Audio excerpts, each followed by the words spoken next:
Dia 24 de março, Segunda Reis 5. O rei da Síria tinha grande respeito por Naamã, comandante do seu exército, pois por meio dele o Senhor tinha dado grandes vitórias à Assíria. Mas embora Naamã fosse um guerreiro valente, sofria de lepra. Naquela época, saqueadores sírios tinham invadido o território de Israel, e entre os cativos havia uma menina que se tornou serva da esposa de Naamã. Certo dia, a menina disse à sua senhora: "Como seria bom se o meu senhor fosse ver o profeta em Samaria. Ele o curaria da lepra." Naamã contou ao rei o que a menina israelita tinha dito.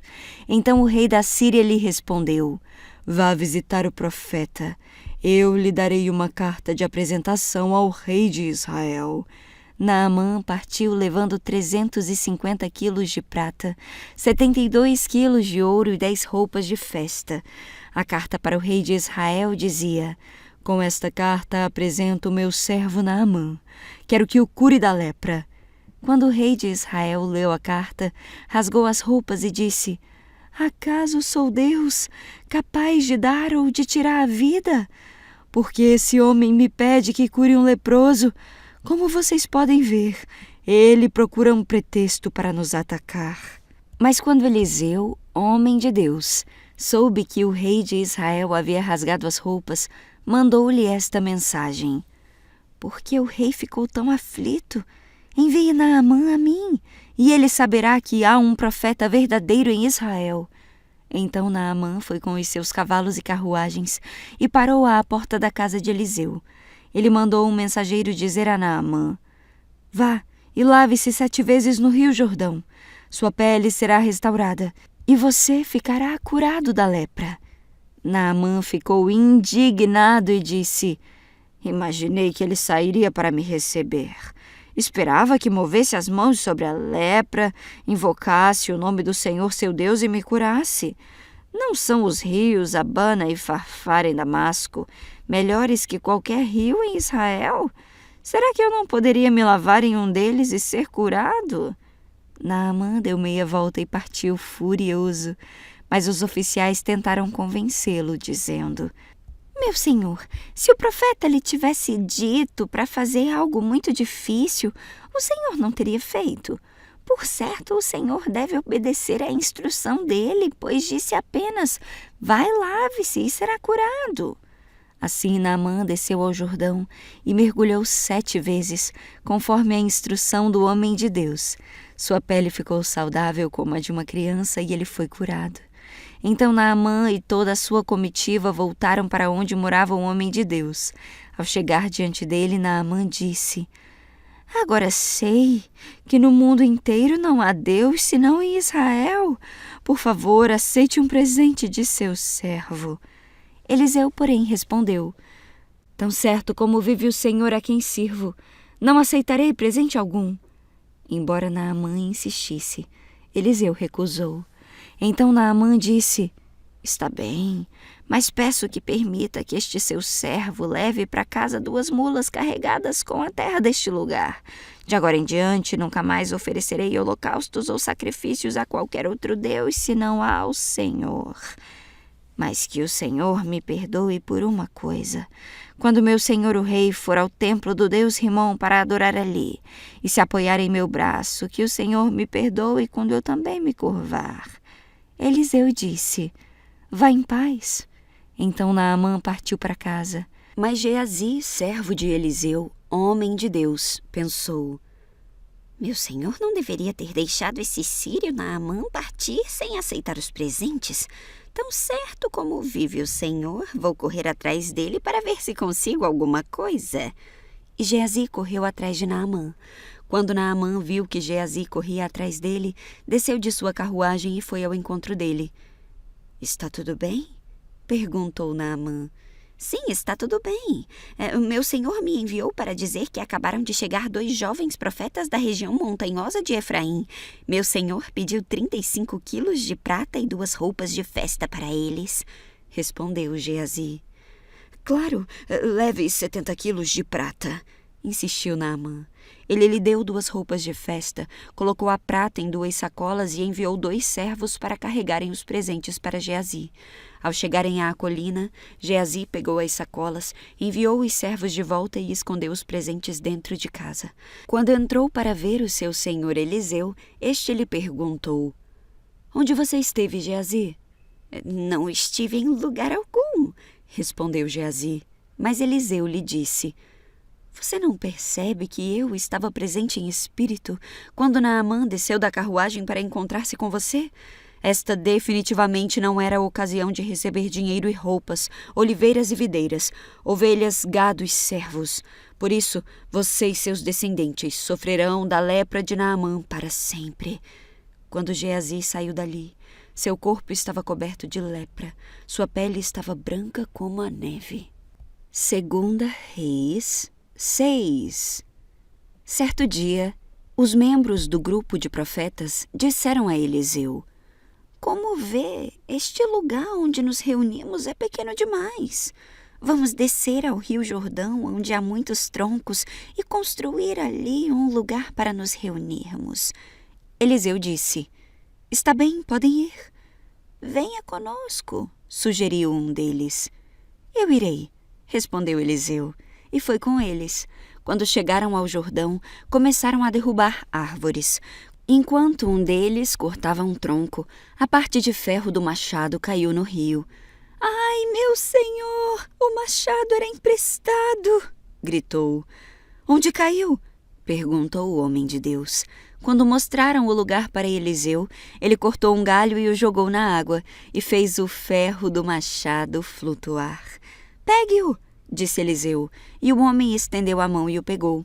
Quando o rei da Síria estava em guerra contra Israel, consultava seus oficiais e dizia: "Posicionaremos nossas tropas em tal lugar." De imediato, o homem de Deus advertia o rei de Israel: "Não se aproxime de tal lugar, pois os sírios planejam posicionar suas tropas ali." E o rei de Israel mandava um aviso para o lugar indicado pelo homem de Deus. Várias vezes ele advertiu o rei de que ficasse alerta naqueles lugares. Furioso com essa situação, o rei sírio reuniu seus oficiais e perguntou: "Qual de vocês anda informando o rei de Israel sobre os meus planos?" "Oh, meu senhor o rei, não somos nós", respondeu um dos oficiais. "Eliseu, o profeta de Israel, revela ao rei de Israel até as palavras que o Senhor diz em seus aposentos." O rei ordenou: "Vão e descubram onde ele está, para que eu mande capturá-lo." Então lhe informaram: "Eliseu está em Dotã." Assim, certa noite, o rei da Síria mandou um grande exército, com muitos carros de guerra e cavalos para cercar a cidade. Na manhã seguinte, o servo do homem de Deus se levantou bem cedo. Ao sair, viu que havia soldados e cavalos e carros de guerra por toda parte. "Ai, meu senhor, o que faremos agora?" exclamou o servo.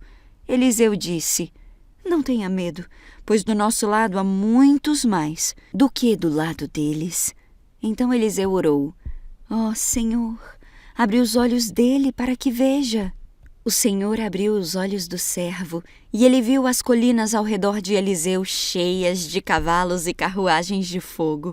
Quando os sírios avançaram na direção de Eliseu, ele orou: "Ó Senhor, faze que fiquem cegos."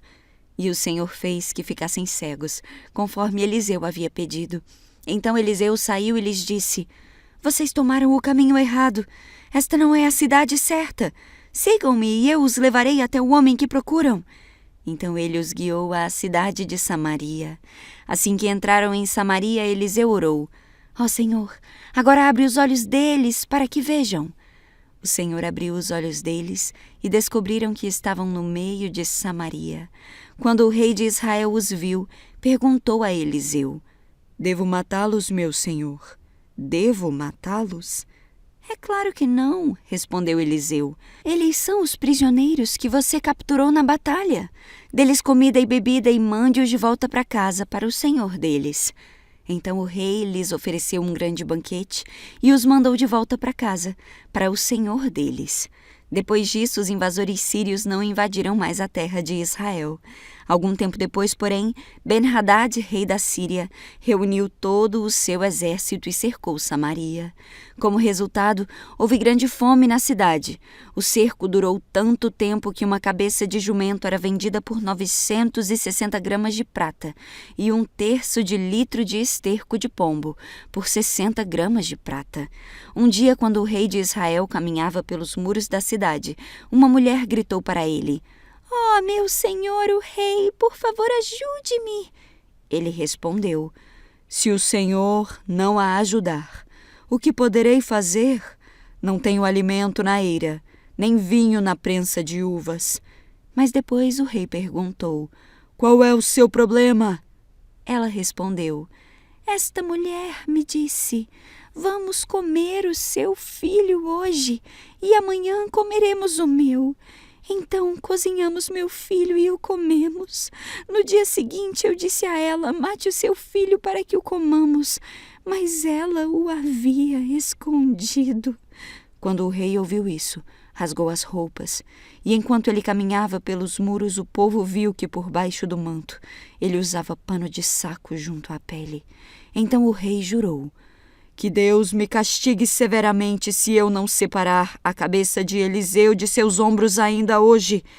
Eliseu estava sentado em sua casa com as autoridades de Israel, quando o rei mandou um mensageiro até ele. Antes, porém, que o mensageiro chegasse, Eliseu disse às autoridades: "O filho do assassino enviou um homem para cortar minha cabeça. Quando o mensageiro chegar, fechem a porta e não o deixem entrar. Logo ouviremos os passos de seu senhor atrás dele." Enquanto Eliseu ainda falava, o mensageiro chegou e comunicou a mensagem do rei: "Toda essa desgraça vem do Senhor. Por que devo continuar a esperar no Senhor?" 2 Reis 7. Eliseu respondeu: "Ouçam esta mensagem do Senhor. Assim diz o Senhor: amanhã, a esta hora, na porta de Samaria, 6 litros de farinha fina custarão apenas 12 gramas de prata, e 12 litros de cevada também custarão apenas 12 gramas de prata." O oficial que auxiliava o rei disse ao homem de Deus: "Ainda que o Senhor abrisse as janelas do céu, isso não poderia acontecer." Eliseu, porém, respondeu: "Você verá com os seus próprios olhos, mas não comerá coisa alguma." Havia 4 homens com lepra sentados junto à porta da cidade. "Por que ficarmos sentados aqui esperando a morte?" perguntaram uns aos outros. "Morreremos de fome se ficarmos aqui, mas também morreremos de fome se entrarmos na cidade, pois não há alimento lá. Vamos sair e nos render ao exército sírio.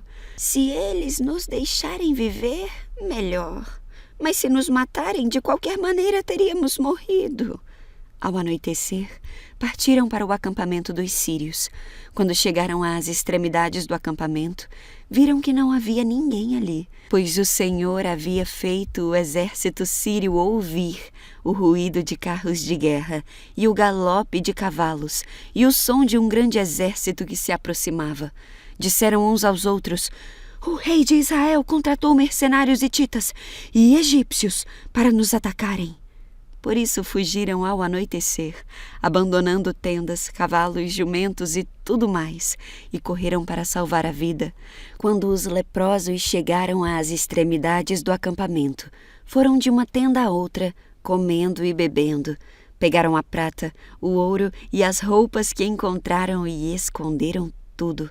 Por fim disseram uns aos outros: "Isto não está certo.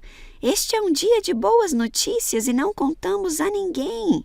Se esperarmos até o amanhecer, seremos castigados. Venham, vamos voltar e dar as notícias no palácio." Então voltaram à cidade e relataram aos guardas do portão o que havia acontecido. "Fomos ao acampamento sírio e não havia ninguém," disseram eles. "Os cavalos e os jumentos estavam amarrados e as tendas todas armadas, mas não havia ninguém por lá." Os guardas gritaram anunciando a notícia no palácio. O rei se levantou no meio da noite e disse a seus oficiais: Vou explicar o que aconteceu. Os sírios sabem que estamos morrendo de fome, por isso deixaram o acampamento e se esconderam nos campos. Estão à nossa espera para nos capturar com vida e conquistar a cidade quando sairmos. Um de seus oficiais disse: seria melhor que enviássemos espiões para ver. Eles podem usar 5 dos cavalos que sobraram. Se acontecer alguma coisa com eles, não será pior que se ficarem aqui e morrerem com o restante de nós. Assim prepararam 2 carros de guerra com cavalos, e o rei enviou espiões para ver o que havia acontecido no acampamento sírio. Foram até o rio Jordão, seguindo o rastro de roupas e equipamentos que os sírios tinham abandonado em sua fuga desesperada. Os espiões voltaram e contaram tudo ao rei. Então o povo correu e saqueou o acampamento sírio e, de fato, naquele dia, 6 litros de farinha fina foram vendidos por apenas 12 gramas de prata e 12 litros de cevada foram vendidos por apenas 12 gramas de prata também, como o Senhor havia dito. O rei colocou o oficial que o auxiliava para controlar o movimento à porta da cidade, mas ele foi derrubado, pisoteado e morto quando a multidão correu para fora. Tudo aconteceu, portanto, conforme o homem de Deus tinha dito quando o rei foi à sua casa.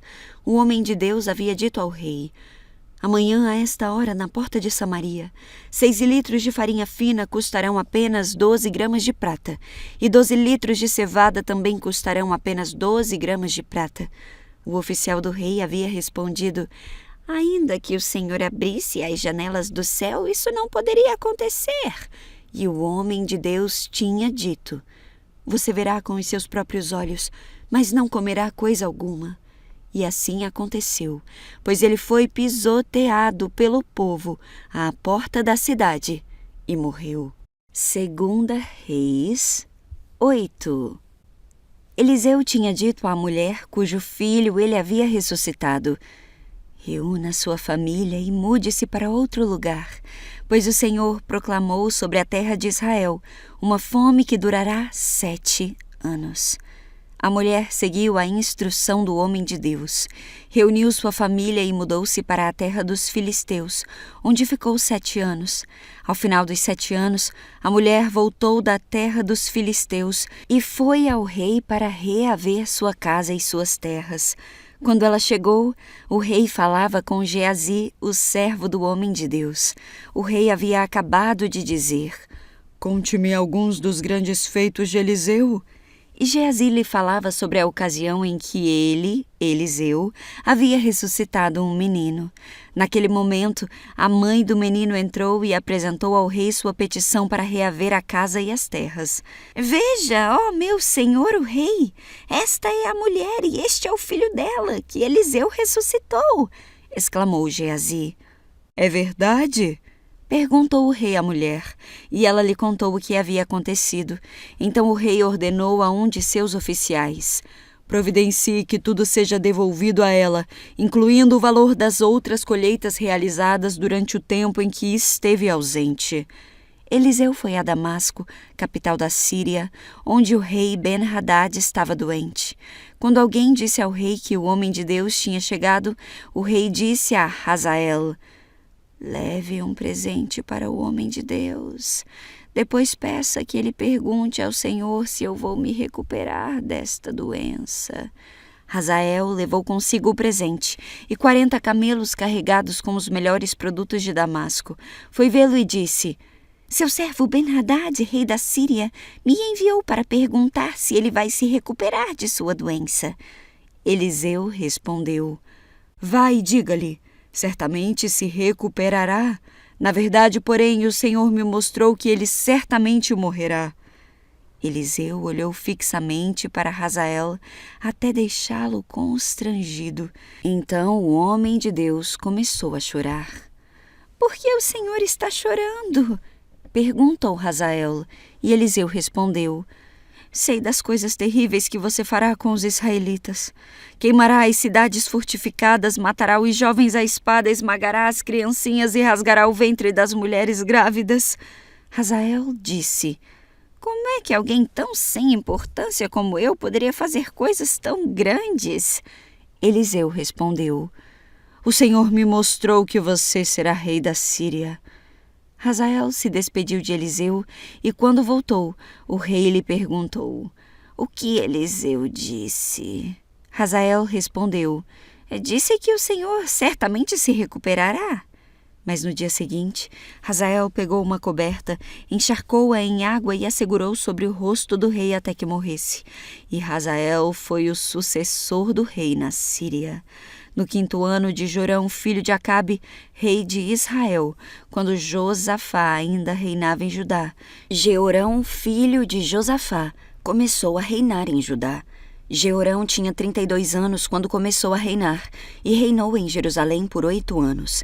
Seguiu o exemplo dos reis de Israel e foi tão perverso quanto a família do rei Acabe, pois se casou com uma das filhas de Acabe. Jeorão fez o que era mal aos olhos do Senhor. Mas o Senhor não quis destruir Judá, pois havia prometido a seu servo Davi que os descendentes dele continuariam a brilhar como uma lâmpada para sempre. Durante o reinado de Jeorão, os edomitas se rebelaram contra Judá e proclamaram seu próprio rei. Então Jeorão saiu com todos os seus carros de guerra para atacar a cidade de Zair. Os edomitas cercaram o rei e os comandantes de seus carros, mas ele saiu à noite e os atacou. Contudo, o exército de Jeorão desertou e voltou para casa. Até hoje, portanto, Edom é independente de Judá. A cidade de Libna também se rebelou nessa ocasião. Os demais acontecimentos do reinado de Jeorão e tudo o que ele fez estão registrados no livro da história dos reis de Judá. Quando Jeorão morreu, foi sepultado com seus antepassados na cidade de Davi. Seu filho Acasias foi seu sucessor. Acasias, filho de Jeorão, começou a reinar em Judá no 12º ano do reinado de Jorão, filho de Acabe, rei de Israel. Acasias tinha 22 anos quando começou a reinar e reinou em Jerusalém por 1 ano. Sua mãe era Atalia, neta de Onri, rei de Israel. Acasias seguiu o exemplo da família do rei Acabe, fez o que era mal aos olhos do Senhor, como a família de Acabe, pois se casou com uma mulher dessa família. Acasias se uniu a Jorão, filho de Acabe, na guerra contra Hazael, rei da Síria, em Ramote-Gileade. Quando os sírios feriram o rei Jorão na batalha, ele voltou a Jezreel para se recuperar dos ferimentos sofridos em Ramote. Acasias, filho de Jeorão, rei de Judá, foi visitar Jorão, filho de Acabe, em Jezreel, pois ele ainda se recuperava dos seus ferimentos.